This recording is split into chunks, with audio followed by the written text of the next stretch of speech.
Well, a brawl to end AEW's Collision, to end the AEW's Collision Fire Fest home show, home show for AEW's first live pay-per-view event, big event, international overseas, all in Wembley Stadium tomorrow. So this is on the eve of All in Wembley Stadium in front of 80,000 fans in London, England, where we get to see perhaps the biggest event outside of WWE ever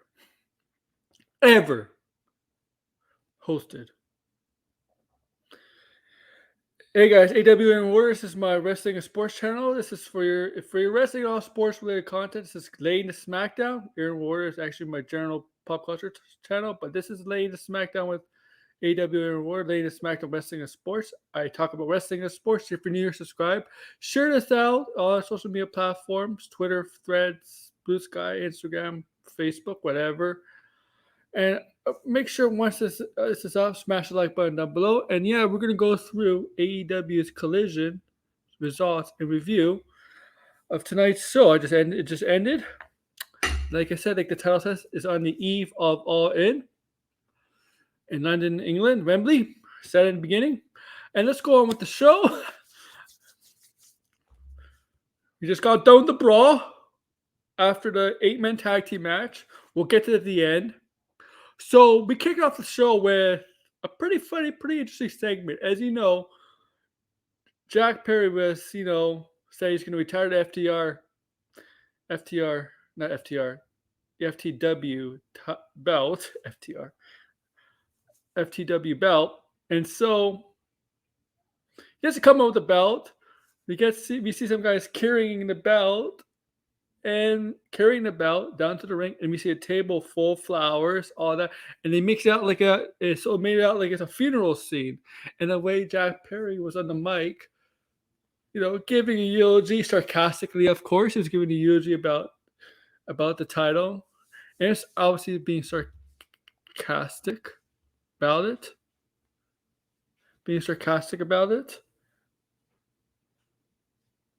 and Hook comes out, beats the living days out of Jack Perry, and suplexes he suplexes a couple times, down Jack Perry, and he takes the mic and basically said 2 words: Wembley Stadium, basically, for the title, for the FTW title rematch, and that was pretty funny. Just a minute.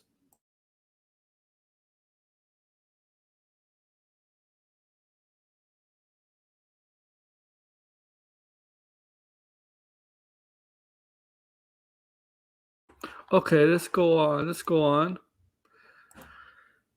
Next match, and we're going to get to the stuff in between. Next match was really the first. Well, this is actually the next match was the first match. It was a 6-man tag team match between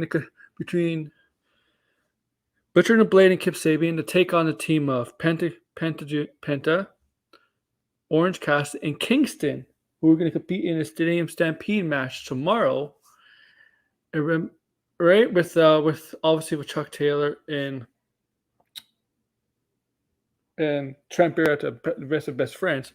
So they compete in a 6-man tag team match. And this match was solid. I like this match. It was solid. Obviously, I haven't really seen Butcher and the Blade and Kip Sabian on screen in some time, but they were here. They had some screen time here. It's not a bad match. I'm looking forward to the Stadium Stampede match. After the match, they get on the mic.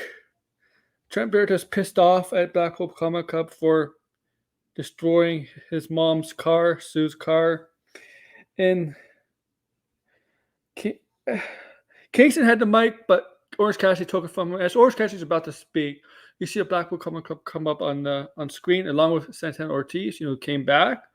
And each one talked on the mic. Santana and Ortiz. Well, basically Santana gave a brief reason why. Why? Because of the history of Eddie. And then they, each member talked. And Eddie was pissed, right? He he just left the team and went to go backstage to confront the Blackpool Comic Club. And when he did backstage, they were not to be found. And he basically talking to the camera. He went through each. He went through each member. Santana and Ortiz. He doesn't have disdain for them. He says he kind of respects what he did. Moxley, he says, "I don't want to hurt you, man. I don't want to hurt you." But Claudio really has no problem. Like he has he doesn't care about. He doesn't really care about. He's like, those guys. Yeah, I'll hurt them. I'll hurt them. I'll kill them if I have to. And he kisses the camera. You got some vignettes of the Young Bucks and FTR and why this whole thing started out. And it goes back, I really like it. It goes back to when FTR was part of WWE and NXT and system. And the Young Bucks always used to make fun of them back then when they started their channel on YouTube. And FTR, if you're not been paying attention, FTR means Free the Revival. The Revival was a tag team in WWE. And they always joked, the Young Bucks always tease them on their channel about the FTR. And 2020 we finally got to see FTR in WWE in AEW. No crowd, obviously. Now we get a crowd, a big crowd between those two tag teams, and we're going to see why they don't, and why there's like personal, like I don't know if it's real personal hatred, but storyliners hatred, right, between the two. And FTR obviously took it really personal because of the Young Bucks, what they did in the YouTube channel. That Cody Rhodes, I believe it's Cody Rhodes who started a YouTube, who was idea to name the YouTube channel AEW. We come back to a match between Dark Order, who haven't been seen on TV, and Action Andretti and Darius Martin. Is it Darius Martin? Yeah, and you know what? This match is really nothing special. And Dark Order heels now. It was John Silver and Alex Reynolds. It's nothing really special. They got the win here. Nothing really special. No, nothing progressed here. Then we go back. Then we get a first segment of music video by the Acclaim by Matt Castle rapping about their upcoming match with the House of Black. House of Black he goes, freestyles on raps about each member of House of Black, even negative, obviously negative, but talks about his partners positively in that rap. You could tell that he was lip singing because you could tell when they showed him and Billy and Anthony Bowen, so you could tell he was lip singing there. But I thought the rap was okay. It's certainly better than that what's her name? I don't know. I forget her name, but that music segment we got a couple weeks back for QT Marshall. You know what I'm talking about. That was terrible, but this was much better than that. And I'm looking forward to this match. I think I actually got new champions going out of that match. After that match ends, I got the Acclaim become the new trio champions. Okay, then we get a squash match to show how dominant Big Bill was. They took on this small guy. I thought it looked like Juventud Guerrero for a second. Small Juventud Guerrero, but wasn't. And this guy got nothing. They can try to sneak attack Big Bill. And obviously Big Bill did nothing. Big Bill was pissed. Did this. Fit himself this massive, powerful choke slam. Ricky Starks takes the mic. Talks about Ricky Steamboat and he's an arrogant heel, obviously arrogant manager, managing Big Bill. Takes the belt, he wants a bigger belt this time. Takes the belt, rips the guy over and over. And he takes the mic again, then he says he needs a bigger belt. This will do for now, and he whips him again. And the referees come to stop it, and he's like, told this guy like, and he told Aubrey Edwards like, I don't know whatever your name is, whatever. It's pretty funny. And so we get to the female segment. Okay. Female segment. Well, female match. Nightingale versus the Renegades. Well, Wobbin Renegade. And they do preview some England stuff they did in England, like AEW's promoting England. They got Paige, or Soraya promoting all out, make all in, makes sense. She's from there. Jericho had a concert in Fossey. No. They said because since 8 Collisions was Saturday night, this was actually taped this show. So that's why but they showed the Jericho footage because that was obviously Perlin. Perlin wanted to edit for the show to make sure before it gets in. But yeah. That's why he saw some superstars already in England right now. Okay.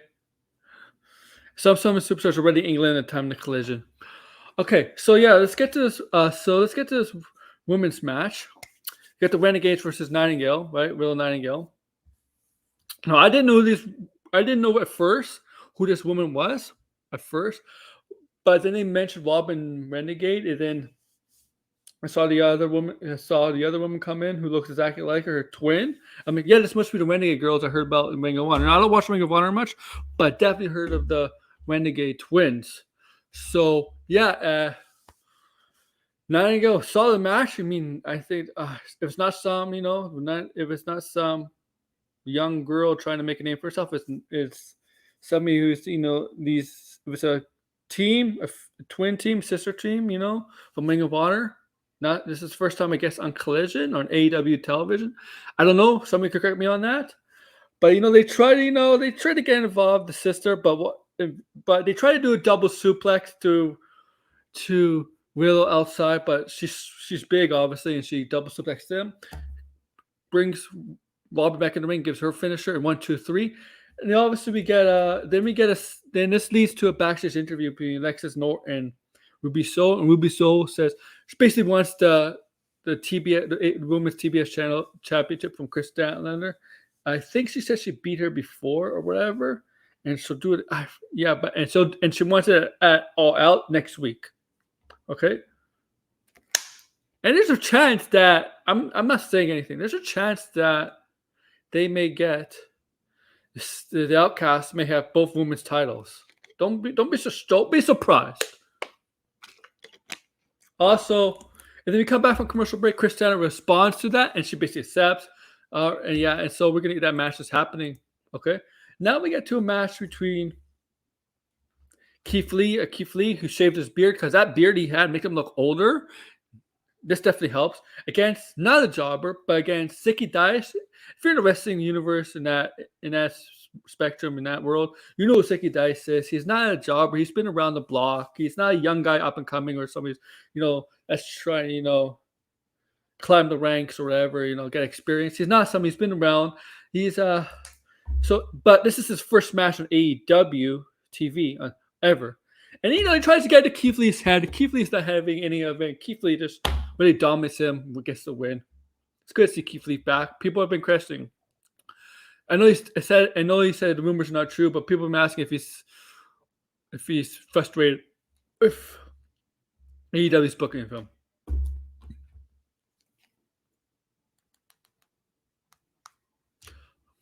Let me see what else before I go on to the next part.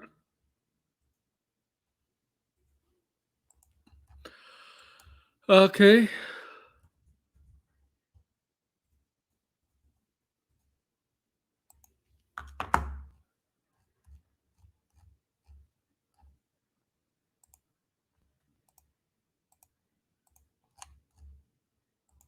Okay, let's see what else. Other match. Let's see there. Okay, so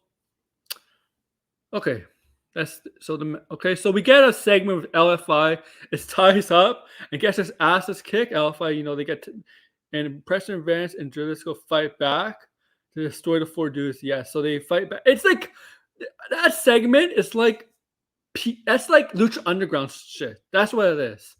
That it's really Lucha Underground stuff. They're taking down a bunch of their kidnappers, gangster kidnappers, whatever. That's basically.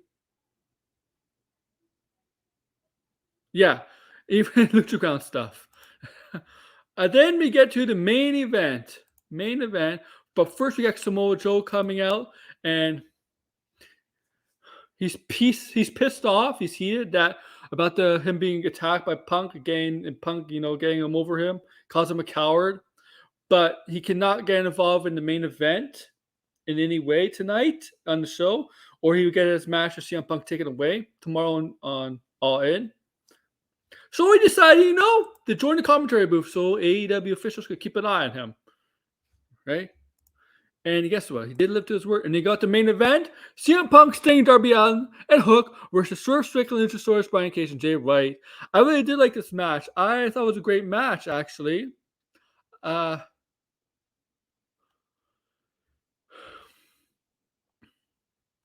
Stinger's this splash, CM Punk tried to do a splash or whatever, didn't work. Obviously, Brian Cage will take the fall here, right? At the end of the match, they all do their finishers each other, and Brian Cage doesn't want to take the fall here. Gets the GTS, but Punk does not pin him after GTS. He makes sure to apply Samoa Joe's chokehold on Brian Cage and make sure to look at Samoa Joe while doing it. Of course, he taps out. The match is over, and Samoa Joe basically said on mic, he said, "I guess I could get involved now, guys. The match is over." And they get involved. And the whole brawl breaks out between everybody, right? Samoa Joe and Punk go at each other. Hook gets attacked by Jungle Boy. Jungle Boy goes after Hook. Sting and Darby are, I think Sting is taking out sort of Scott and stuff. I don't know. It's chaotic, and there's Darby taking out. It's chaotic. I think Darby might be taking Jay, but I don't know. It was hard keeping track. Hook and Jungle Boy go up into the stand. Hook was trying to suplex. No, Jack was trying to suplex Hook on the stairs, on the metal stairs, but that didn't happen. That would have been nasty. That would have been dangerous as hell. It was just chaotic. The last shot we got was Samoa Joe knocking out CM Punk with the belt he has, and that's the last shot of the night before the little credit thing on the side, and that's the show. So yeah, like, share, subscribe, comment. All In tomorrow. Enjoy the show. I hope you enjoy this review. I hope you enjoy All In. Remember the Stadium. And then next week we got All Out, and also for the WWE guys, we also got Payback. Take care, guys. Good 2 days of wrestling next week, guys. Take care.